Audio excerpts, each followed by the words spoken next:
पहला क्वेश्चन पूछा था समय के साथ वेग परिवर्तन की दर क्या कहलाता है। तो समय के साथ वेग परिवर्तन ना, तो यहाँ से अंतिम वेग यानी त्वरण होता है v माइनस यू बटा टी, यही वेग में परिवर्तन इसको बोलते हैं डेल्टा v। इसको भी लिख देते हैं डेल्टा टी। तो वेग परिवर्तन हुआ, वेग परिवर्तन की दर को क्या कहते हैं, त्वरण कहा जाता है। ऑप्शन नंबर ए इसका सही हो जाएगा। ये हम लोग गति वाला चैप्टर से क्वेश्चन पूछा गया है।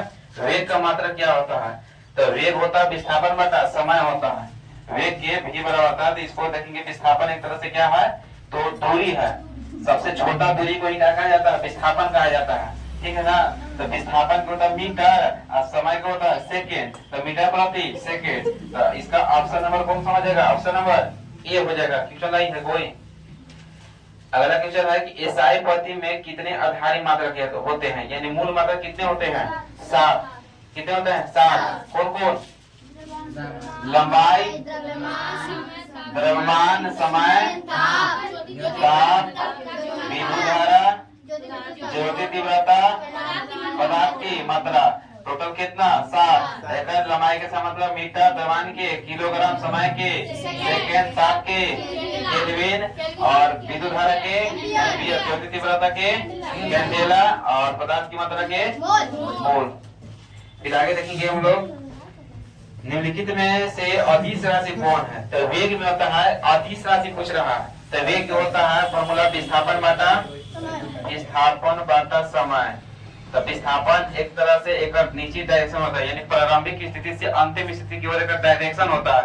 तो सदिश राशि जेकरा में परिणाम और डायरेक्शन दोनों हो, और जो सदिश योग के नियम का पालन करता है उसी को क्या बोलते हैं, सदिश राशि। तो इसमें देखें तो विस्थापन वो नियम का पालन करता है, तो विस्थापन एक सदिश है, इसीलिए वेग भी कौन सा राशि है, सदिश राशि।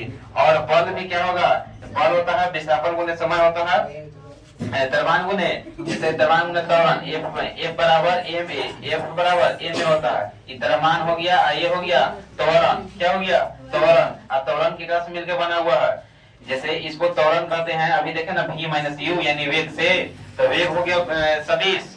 तो बल भी कौन सा राशि, सदिश राशि। तो तापमान एक कौन सा राशि होता है, अदिश राशि होता है। तापमान के केवल मान होता है, इसका डायरेक्शन वगैरह नहीं होता है। फिर है इसका आंसर हो जाएगा ऑप्शन नंबर बी। चाल का मात्रक होता है, तो चाल भी होता है दूरी बटा समय होता है। चाल के क्या होता है, दूरी बटा समय। तो दूरी एक तरह से क्या है, लंबाई है। लंबाई के समय मतलब क्या होता है, मीटर। अब मीटर प्रति सेकेंड। इसका राइट आंसर हो जाएगा ऑप्शन नंबर बी। परिणामी वेग का एसआई मात्रक क्या होता है, तो ई खाली यहाँ शोभा में दे दिया परिणामी, परिणामी ई दिया है खाली गाची में, शोभा में। सेकंड नंबर क्या लगे, वेग दे दे, क्या दिया है, वेग के एसआई मात्रक अभी बताए हैं, विस्थापन बटा समय यानी मीटर प्रति सेकंड। ऑप्शन नंबर बी हो जाएगा। किसी सदिश राशि का परिमाण कभी भी नहीं हो सकता है, तो सदिश राशि का परिणाम कभी भी उसका शून्य क्या होगा, शून्य धनात्मक होगा, ठीक ना, 0 होगा, लेकिन ऋणात्मक कभी नहीं होता है। किसका, सदिश राशि का परिणाम। अगला है एक सेकंड, तो ये ऋणात्मक इसका गलत हो जाएगा, कह रहा है कि किस राशि का परिणाम कभी भी नहीं होता है, तो क्या नहीं होगा, तो ऋणात्मक नहीं होता है। आएंगे देखा तब खींच देगा दोनों तीनों। कोणीय वेग का मात्रक होता है, तो कोणीय वेग होता है, इसका होता है कि कोणीय विस्थापन बटा एक फॉर्मूला होता है कोणीय वेग के। कोणीय विस्थापन बटा होता है समय, क्या होता है, समय, यानी इसको बोलते हैं कोणीय, क्या कहना, कोणीय वेग ना। इसका फॉर्मूला होता है ओमेगा बराबर डेल्टा थीटा बटा डेल्टा टी। तो इसको बोलते हैं कोणीय विस्थापन। विस्थापन के साथ मतलब क्या होता है, मीटर। और यहाँ पे कोणीय विस्थापन है, तो इसको बोलते हैं रेडियन प्रति सेकेंड। कोणीय विस्थापन के एसआई मतलब होता है रेडियन होता है, इसका सेकेंड, तो रेडियन प्रति सेकेंड। इसका हो जाएगा ऑप्शन नंबर डी हो जाएगा। अगला क्वेश्चन है कि एक समान वृत्तीय गति में त्वरण की दिशा होती है, तो हमेशा एक समान वृत्तीय गति, मान के चलो कोई गोले घाटे घूमना चाहे, एक धागा बांध के उड़ा रहे हैं, तो बाह्य बल में जाएगा, ठीक ना। तो क्या कर रहा है कि एक समान वृत्तीय गति में त्वरण की दिशा होती है, त्वरण के पूछ रहा है, तो हमेशा केंद्र की दृष्टि में जैसे कोई भी एक समान वृत्तीय गति कर रहा है तो हमेशा उसका किधर रहेगा त्वरण की डायरेक्शन, तो केंद्र की ओर। किधर रहेगा? केंद्र की ओर, हमेशा केंद्र की ओर निर्दिष्ट होती है। हालांकि जो है किसी पिंड की गति का वेग समय ग्राफ का ढाल बताता है, वेग समय ग्राफ का ढाल, तो त्वरण बताएगा। वेग समय के ग्राफ जैसे ए बराबर होता है डेल्टा भी बटा डेल्टा टी, तो ये किसका बताता है? त्वरण को बताता है। किसको बताएगा? त्वरण को बताएगा।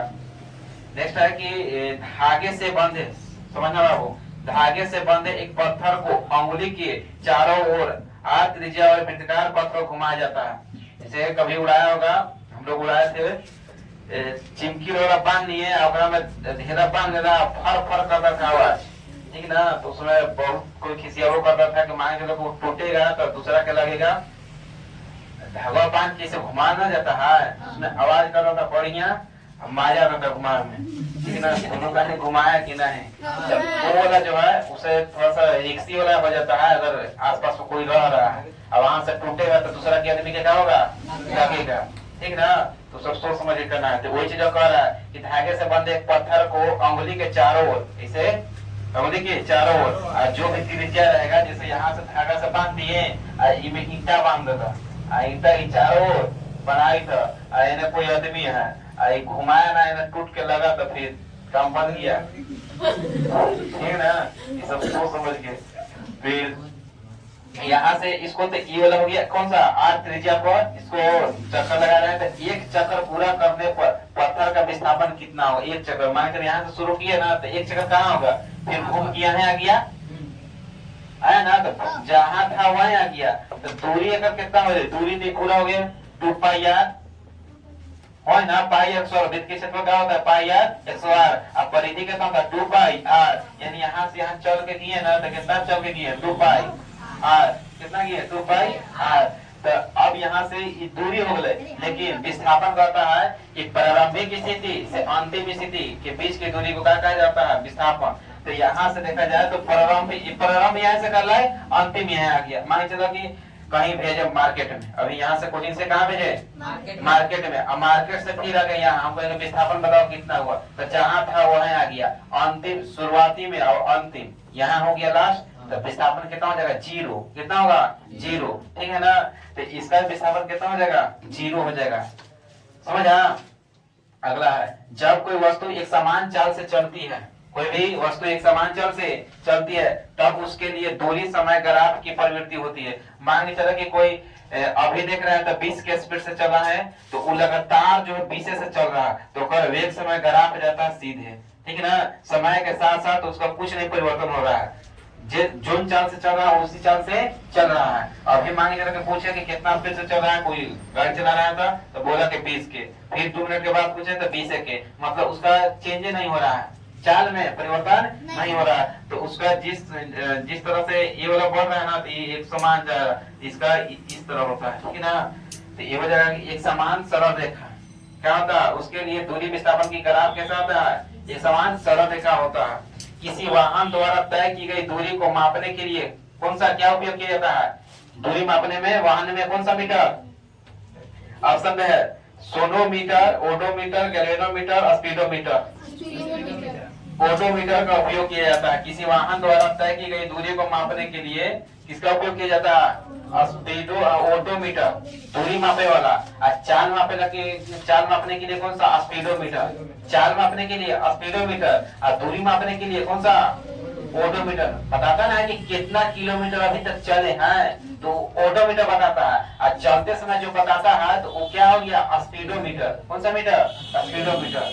निम्नलिखित में कौन सी सदिश राशि है, तो सदिश राशि समय हो गया, अदिश चाल हो गया, अदिश दूरी का कोई फिक्स क्या है, एक डायरेक्शन नहीं होता, इसीलिए कौन सा राशि होता है, दूरी, अदिश। तो यहाँ पे चाल पूछ रहे, तो चाल दूरी से मिलकर बना जाए, इससे मिलकर बना हुआ है दूरी से ही, इसीलिए चाल अदिश राशि हो जाएगा, तो वेग हो जाएगा। कौन हो जाएगा, वेग। एक में 3 ऑप्शन दिया है, समय, चाल, वेग, इनमें से कोई नहीं, जिसका राइट आंसर कौन सा हो जाएगा, वेग हो जाएगा। क्या होगा, वेग। त्वरण कैसा है, मतलब क्या होता है, त्वरण के अभी बोले हैं, त्वरण के जैसे कि इसका फॉर्मूला होता है ए बराबर डेल्टा भी बटा टी होता है ना, तो वेग है, क्या है वेग। वेग के समय मतलब क्या होता है मीटर प्रति सेकेंड। इस समय के सेकेंड यानी त्वरण के समय मतलब हो जाएगा मीटर प्रति सेकेंड 108 हो जाएगा। तो ऑप्शन नंबर किसमें दिया है, option number C, option number C हो जाएगा। अगला क्वेश्चन देखते हैं, यदि किसी कण का वेग समय ग्राफ एक सरल रेखा नहीं है तो उसका त्वरण होगा, तो परिवर्तनशील होगा। कह रहा है यदि किसी कण का वेग समय ग्राफ एक सरल रेखा में नहीं है, एक सरल रेखा में नहीं है, तो मान चलिए ये वाला कह रहा है, ये वाला जो है ना ये सीधे है, अब कोई के ग्राफ कभी कम हो रहा कभी बेसी हो रहा इस तरह, तो वो परिवर्तन लगातार होते जा रहा है, इसीलिए क्या उसको कहेंगे परिवर्तनशील है। क्या परिवर्तनशील है। जब कोई वस्तु एक निश्चित बिंदु के आगे पीछे या ऊपर नीचे चलती है तो इस गति को क्या कहते हैं, मतलब आगे पीछे ऊपर नीचे, समझना। कोई वस्तु जो है मतलब यहाँ से जैसे इसमें है, यहाँ से लटका दिए, यहाँ से लटका दिए, ये आगे पीछे मतलब आगे पीछे जा रहा है और ऊपर नीचे, बुझे ना, समझिए। मान के धागा एक लटका के कर है, तो ये एक बार मतलब इसे कर दिए झुलवा झूल, तो एक ये आगे पीछे एक तो ऊपर फिर नीचे फिर ऊपर, तो इसको बोलते हैं दोलन गति। कौन सा गति, दोलन गति करते हैं। तो ऑप्शन नंबर बी हो जाएगा। एक समान त्वरित गति के लिए औसत वेग होता है, तो एक समान त्वरित गति के लिए औसत वेग होता है कि प्रारंभिक वेग और अंतिम वेग को 2 से भागा दे देते हैं तो उसका औसत वेग निकल जाता है। ऑप्शन नंबर 20 का राइट आंसर हो जाएगा। उष्मा का ऐसा मतलब क्या होता है, तो उष्मा के देखो 3 ऑप्शन दे रहे हैं, एक मतलब एक पास्कल दिया है, पास्कल, केल्विन और जूल। क्या दे रखा है, जूल, और इनमें से कोई नहीं। डी में क्या रखा है, इनमें से कोई नहीं। तो पूछ रहा है कि उष्मा का ऐसा मतलब क्या होता है, तो क्या होगा जूल, क्या होगा जूल। अब पास्कल के कर होता है, पास्कल होता है दाब का ऐसा मतलब क्या होता है पास्कल, और केल्विन के कर होता है तभी अभी बताए हैं एकरा में लंबाई के मीटर, द्रव्यमान के किलोग्राम, समय के सेकंड, ताप के केल्विन, विद्युत के एम्पियर, ज्योति तीव्रता कैंडेला, पता है ना किसका मात्रा रखा है, ताप के, ठीक ना। अब नेक्स्ट है तो इसमें कौन सा हो जाएगा, सी हो जाएगा, इनमें से कोई नहीं है तो ये क्या हो जाएगा इसका जूल कैसा, उसमें कैसा मात्रा के जूल हो जाएगा। किसी वस्तु की एक समान वृत्तीय गति होती है, किसी वस्तु का एक समान वृत्तीय गति होती है। ऑप्शन है एक समान गति, त्वरित गति, गैर त्वरित गति, इनमें से कोई नहीं। क्या हो जाएगा त्वरित गति। किसी वस्तु की एक समान वृत्ताकार गति में होता है त्वरित गति होता है। क्या होता है बाबू, त्वरित गति होती है। 2 स्टेशन देखा क्वेश्चन पूछ रहा है, समझना बाबू। 2 स्टेशन के बीच ट्रेन एक समान रूप से त्वरित होकर 5 सेकंड, देखो समय दे रखा है, टी कितना दे रहा है, समय दिया 5 सेकंड, कितना सेकंड बाबू 5 सेकंड, जो दिया उसको रख लेंगे। फिर है कि 5 मीटर प्रति सेकंड से 10 मीटर प्रति सेकंड की चाल प्राप्त करता है। यानी शुरू में चाल था ना, उसको प्रारंभिक वेग है कितना 5, कितना 5, और अंतिम वेग लास्ट कितना वो स्पीड किया तो 10। तो पूछ रहा है कि ट्रेन का त्वरण क्या होगा, ए। तो अभी हम फॉर्मूला बताए हैं यहाँ, तो ए बराबर हो जाएगा v माइनस यू बटा टी। तो अंतिम वेग कितना है 10 और शुरुआती वेग 5 और समय कितना 5। तो यहाँ से अगर 10 से 5 गए कितना 5 कट गया कितना 1, कितना आ जाएगा 1। तो ऑप्शन नंबर डी इसका राइट आंसर हो जाएगा। अगला है किसी गतिशील वस्तु के विस्थापन और दूरी का संख्यात्मक अनुपात कितना होता है, 1 के बराबर होता है। कितना के बराबर 1 के बराबर या उससे कम हो जाएगा। इसका right answer option number D हो जाएगा। 23 नंबर क्वेश्चन है, यदि किसी वस्तु द्वारा तय की गई दूरी 0 है, समझना बाबू, कोई वस्तु है उसके द्वारा तय की गई दूरी कितना है 0 है, 0 हो तो उस वस्तु का विस्थापन कितना होगा। अब 0 है ये दूरी कितना है 0, तो चलवे नहीं किया है तो विस्थापन क्या हो जाएगा, जहाँ वहाँ है तो 0 ही हो जाएगा। कितना हो जाएगा 0 ही हो जाएगा। फिर है गर्म करने पर गैस के आयतन पर क्या प्रभाव पड़ता है। जैसे गर्मी के दिन में देखा हूँ गैस ज्यादा फैलता है, कौन पूरी सब बन रहा है, जलेबी बन रहा है, पुड़िया पूरी बन रहा है, सुगंध का दूर दूर आता है ना, तो आयतन का पूरा फैलता है ना, फैलता है। और ठंडा के दिन में ज्यादा होता है नहीं फैलता है। तो इसका क्या होगा, आयतन बढ़ जाता है, आयतन बढ़ जाता है। सौर मंडल में प्लाज्मा अवस्था की उत्पत्ति का कारण क्या होता है। सौर मंडल में मतलब क्या, सौर मंडल मतलब क्या, मतलब कहीं अंतरिक्ष वगैरह में तो सौरमंडल में कह रहा है कि प्लाज्मा अवस्था की उत्पत्ति का कारण क्या होता है? तो निम्न ताप होता है। कौन ताप? निम्न ताप होता है, ठीक है ना। प्लाज्मा प्लाज्मा जो है क्या होता है? पदार्थ की हम बताए थे मूल रूप से कितना होता है? ठोस, द्रव और गैस। और एक और देखेंगे हम लोग, तो ये 3 हो गए। चौथा प्लाज्मा। प्लाज्मा एक बोस-आइंस्टीन कंडेंसेट, ये सबसे ठंडा होता है। क्या होता है? सबसे ठंडा, सबसे गर्म, सबसे गर्म। जब बिजली सब कड़कता है, बादल जब टकराता है तो उस समय कौन सा प्लाज्मा निकलता है? क्या रहता है? प्लाज्मा। ये सबसे ठंडा, बोस-आइंस्टीन कंडेंसेट क्या होता है? सबसे ठंडा पदार्थ होता है। तो ये वाला जो है कह रहा है कि सौरमंडल में प्लाज्मा अवस्था की उत्पत्ति का कारण क्या होता है? तो निम्न ताप। क्या चीज? निम्न ताप। अगला है आर्द्र वायु। आर्द्र मतलब क्या चीज? नम वायु, जेकरा में पानी की मात्रा ज्यादा हो। गर्मी के दिन में पानी की मात्रा कम जाता है वायुमंडल में, जो मतलब वाष्प के रूप में क्या होता है? कमी रहता है। तो कह रहा है कि आर्द्र वायु में गीले कपड़े सूखते हैं। गीले कपड़े जल्दी सूखेगा कि देर से सूखेगा? कि कभी जल्दी कभी देर, या देर से, इनमें से कोई नहीं। आर्द्र यानी नमी वाला आयु। देखा जाता है बरसात में ना तो ठंडा में ज्यादा पानी की मात्रा वाष्प रहता है ना, तो इसमें कौन सा हो जाएगा? कपड़ा कब सूखेगा? कोई नहीं, देर से ना। कहा से कि कपड़ा में पानी है, क्या है? पानी है। और आसपास में पानी की मात्रा ज्यादा, जलवाष्प की मात्रा।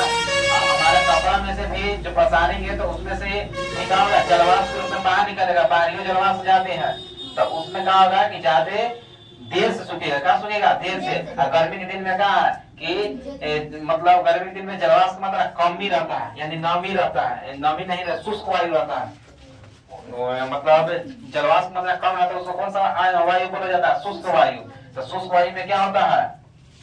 शुष्क वायु में जल्दी कपड़ा सूखेगा, लेकिन आर्द्र वायु या नमी वायु में क्या होता है? देर से सूखेगा। वह प्रक्रिया जिसमें 2 या अधिक गैसें परस्पर घुल मिल जाती है।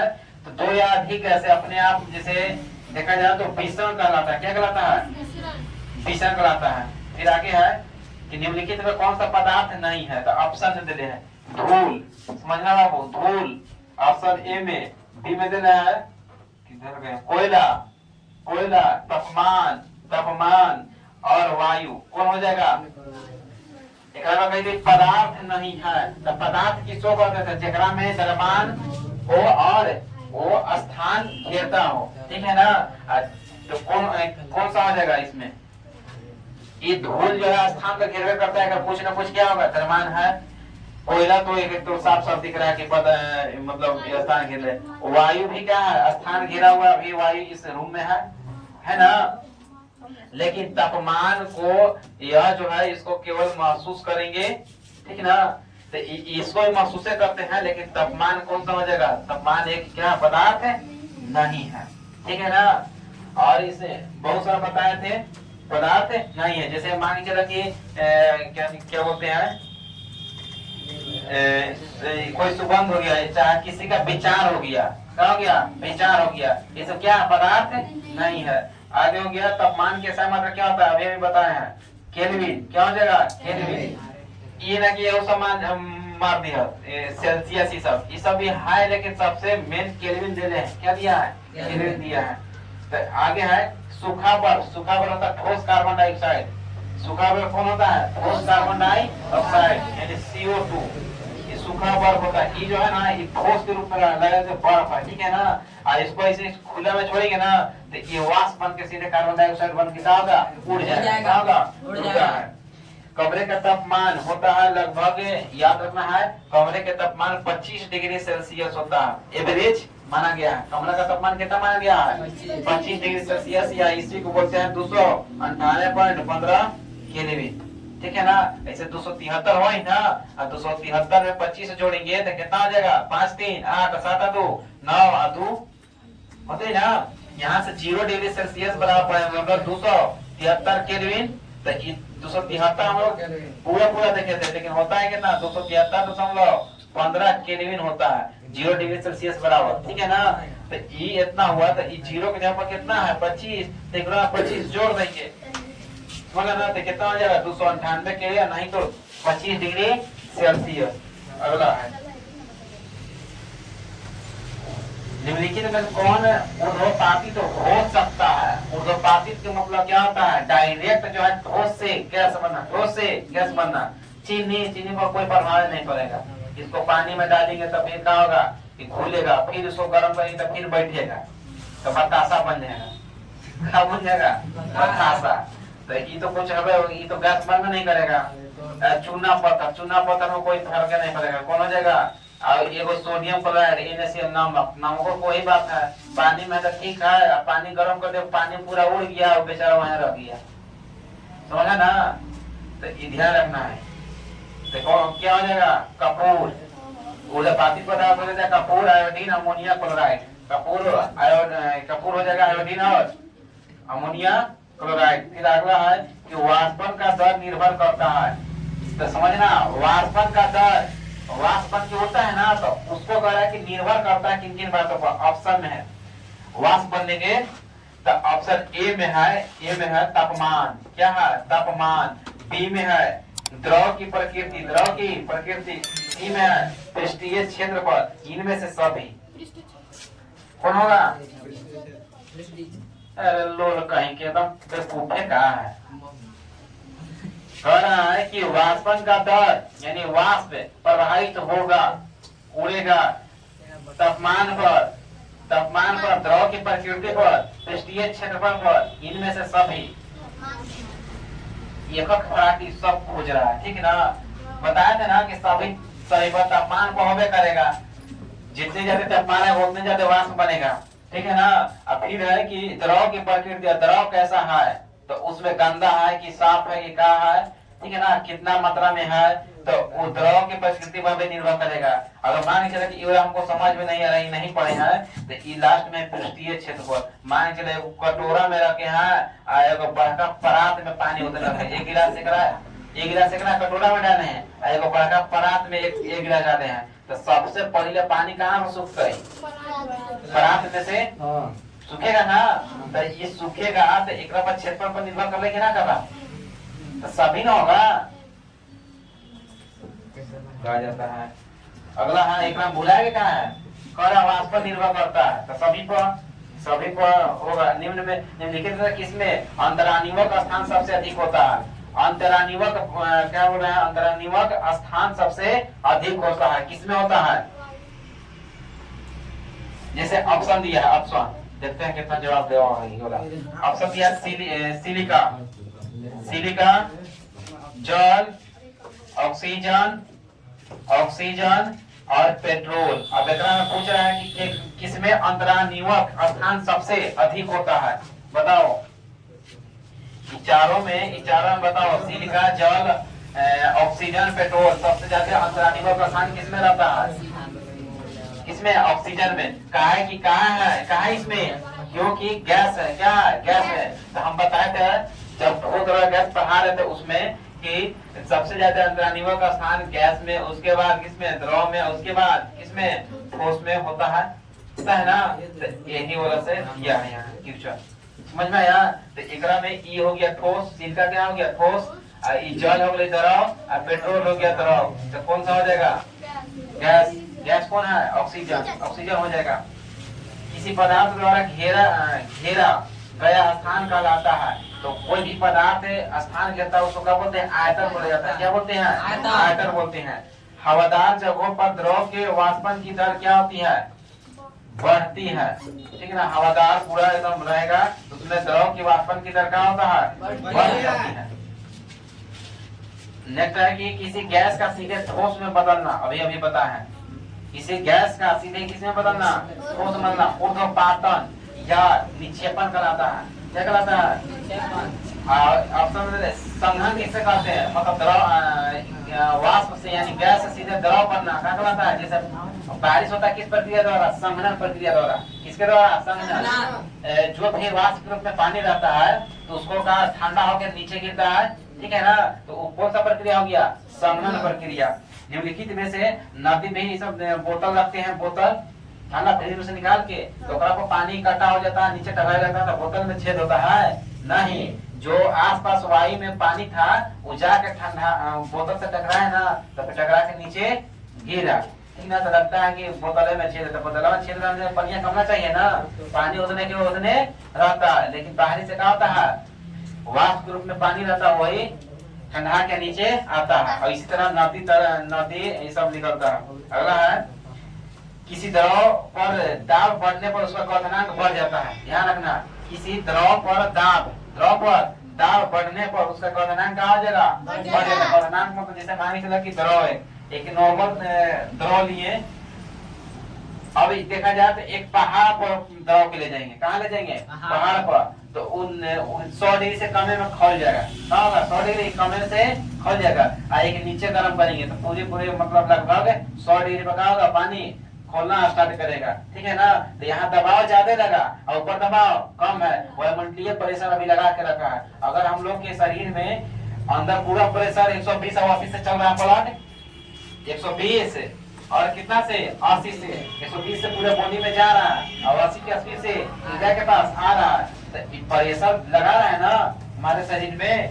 और ये बाहरी एक प्रेशर लगा है, कौन, वायुमंडलीय दाब, प्रकाश संतुलन की स्थिति में है। अगर यही अंतरिक्ष में अगर इसे छोड़ दिया जाए, वहां से छोड़ दिया तो पूरा चित्रा उड़ जाएगा शरीर, एक विस्फोट बम की तरह, पटाखा की तरह। कैसे, कि वहाँ वायुमंडल नहीं है, कोई प्रेशर देने वाला नहीं है, वहाँ ऐसी है, तो क्या होगा, पूरे प्रेशर लगा रहा है ना, क्या होगा, ये सब नस सब फट जाएगा और क्या हो जाएगा, मृत्यु हो जाएगा। कहाँ, अंतरिक्ष में। आगे देखो, किसी द्रव पर दाब बढ़ने पर उसका क्वथनांक क्या होगा, बढ़ जाता है। क्या होता है, बढ़ जाता है। वह ताप जिस पर किसी द्रव के वाष्प का द्रव वायुमंडल दाब के बराबर हो जाता है, तो उसको क्या, तो यही कहेंगे द्रव का क्वथनांक क्या कहा जाएगा, द्रव का क्वथनांक।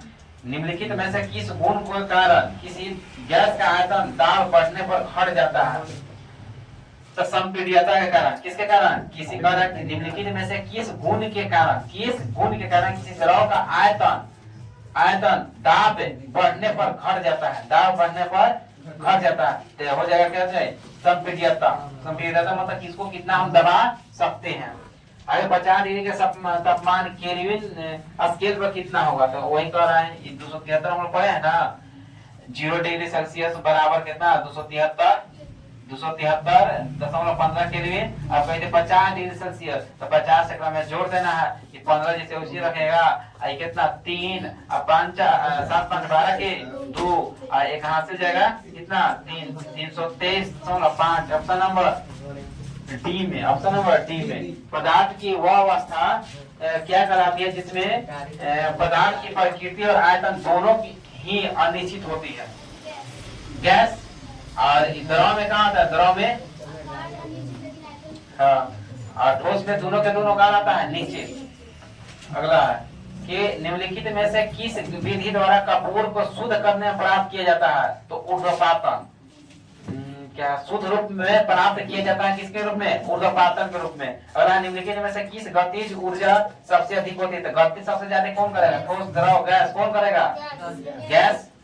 आगे है, निम्नलिखित में से किस ताप पर जल द्रव अवस्था में रहता है, जल द्रव अवस्था में, निम्नलिखित में किस ताप पर जल द्रव अवस्था में रहता है। ऑप्शन सुनिए, द्रव अवस्था कह रहा है, तुम भी लोग बताएगा, पूरा लेखन से है, कह रहा है द्रव अवस्था में रहेगा -20 degree Celsius, 0 degree Celsius, 20 degree Celsius, 100 degree Celsius. कह रहा है किस डिग्री सेल्सियस में तापमान जो है, सॉरी, जल किसमें होगा, द्रव अवस्था में, किसमें होगा, डंडवा ना है, डंडवा कोई तो बोली नहीं निकल रहा है, बताओ लड़कियां बताओ किस पर होगा, जितना लोग है ये क्यों हो गया, लोग को तुम लोग ये बताते हैं, सब मारेंगे।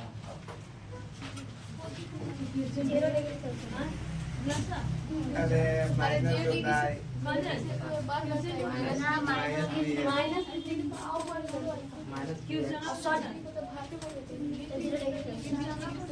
सब कमाएंगे, तो अभी तो नहीं पढ़ लेना। हाँ, पूछो नहीं, अब पूछो, सुनवे नहीं करेंगे,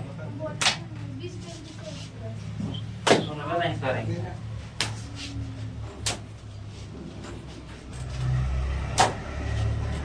आधा तक हो गया मारे यहाँ तक खाली बोल रहे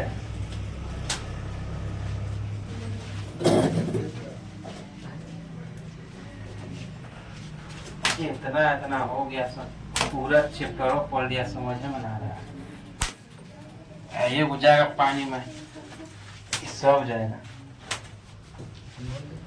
बोल रहा है क्या हो गया काम यही कोई था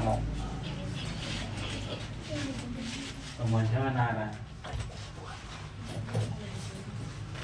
आंध्रो दिन बताएगा आधा ना वज्रो दिन बता देगा 0 डिग्री सेल्सियस पर कहे का मतलब है कि जो लेगा कहे का मतलब 0 डिग्री सेल्सियस पर बर्फ और पानी में चेंजिंग होता है ना ये अवस्था में तो ठोस में रहेगा किसमें रहेगा ठोस में और ये वाला अभी में किस में रहेगा ठोस में ही रहेगा और ये वाला में क्या चीज रहेगा वाष्प बनेगा क्या बनेगा वाष्प बनेगा तो कौन हो जाएगा नूर कहीं के इतना नहीं बुझा रहा है सबके निम्नलिखित में से किस बर्तन में रखने पर द्रव का वाष्पन तेजी से हो सकता है वाष्पन ऑप्शन है बोतल में बर्फ नली में छोटा शीशा रहता है ग्लास में थाली में सबसे ज्यादा क्षेत्रफल केकरा में हुआ थाली ना तो थाली हो जाएगा टी हो जाएगा अब जगह हिसाब है उत्तर था जीवित कोशिका को सबसे पहले सूक्ष्मदर्शी से किसने देखा था चमैया तीर देगा तुमको कौन देवेन होए आगे केंद्र की खोज सर्वप्रथम कौन किया था रॉबर्ट ब्राउन क्रिस्टी कहाँ पाया जाता है इसमें माइटोकॉन्ड्रिया में अरे कोशिका सिद्धांत किसने प्रतिपादित किया था कोशिका सिद्धांत फिर निम्नलिखित में से कौन कोशिका को आत्महत्या कहा जाता है कोशिकाओं को लाइसोसोम को मनुष्य के शरीर की सबसे लंबी कोशिका कौन सा है पहले ऑप्शन में पैर की कोशिका बाल की कोशिका मतलब तंत्रिका कोशिका हाथ की कोशिका कौन सा हो जाएगा तंत्रिका कोशिका देखा जाए तो दुनिया का सबसे छोटा कोशिका माइकोप्लाज्मा दुनिया का सबसे बड़ा कोशिका पहले चला सुनेगी सर दुनिया का सबसे बड़ा कोशिका शुतुरमुर्ग के अंडा और दुनिया का सबसे छोटा कोशिका माइकोप्लाज्मा और शरीर के सबसे छोटा कोशिका कौन होता है शुक्राणु कौन होता है शुक्राणु सबसे बड़ा अंडाणु ठीक है ना सबसे लंबा पूछेगा तो कौन होगा तंत्रिका तंत्र जंतु कोशिका के सबसे बाहरी घेरे मतलब जंतु कोशिका में सबसे बाहरी परत को क्या कहते हैं कोशिका भित्ति केंद्रक झिल्ली कोशिका झिल्ली और टोनोप्लास्ट क्या कहा जाता है कोशिका झिल्ली क्या कहा जाएगा कोशिका झिल्ली जंतु कोशिका में कोशिका भित्ति नहीं पाया जाता 55 नंबर क्वेश्चन पूछा है कि झिल्ली युक्त कोशिकांग पाए जाते हैं झिल्ली युक्त कोशिकांग यूकैरियोटिक प्रोकैरियोटिक वायरस में बैक्टीरिया में किसमें यूकैरियोटिक में यूकैरियोटिक में जितना विकसित जीव है ये सब किसमें आता है यूकैरियोटिक में तो झिल्ली युक्त कोशिकांग किसमें पाया जाता है यूकैरियोटिक में पौधा में गैसों का आदान प्रदान किस क्रिया द्वारा होता है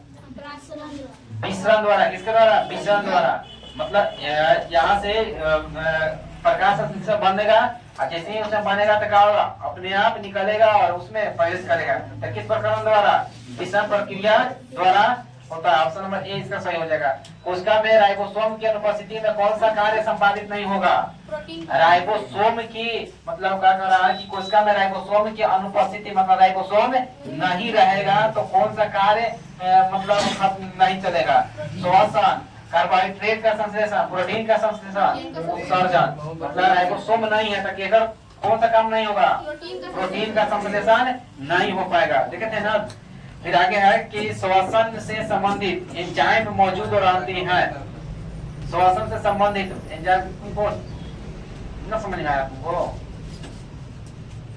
जोर कहेंगे दम लग रहा है कि बराबरी में रहना है श्वसन से संबंधित एंजाइम होता है माइटोकॉन्ड्रिया में केस्टिक चलता है उसी में न चलता है और उसी के दौरान क्या होता है ऑक्सीजन एटीपी का निर्माण करता है और अनऑक्सी श्वसन के मतलब ऑक्सीजन की कमी होता है ऑक्सीजन की कमी क्या होता है लैक्टिक एसिड का जमा हो जाता है पैर में लैक्टिक मतलब जो भी अंग ज्यादा काम होता है थक जाता है तो वहाँ पे क्या होता है लैक्टिक एसिड जम जाता है फिर आराम करने पर वो धीरे धीरे रिलीज होता है उसके बाद फिर ऊर्जा मिलेगा।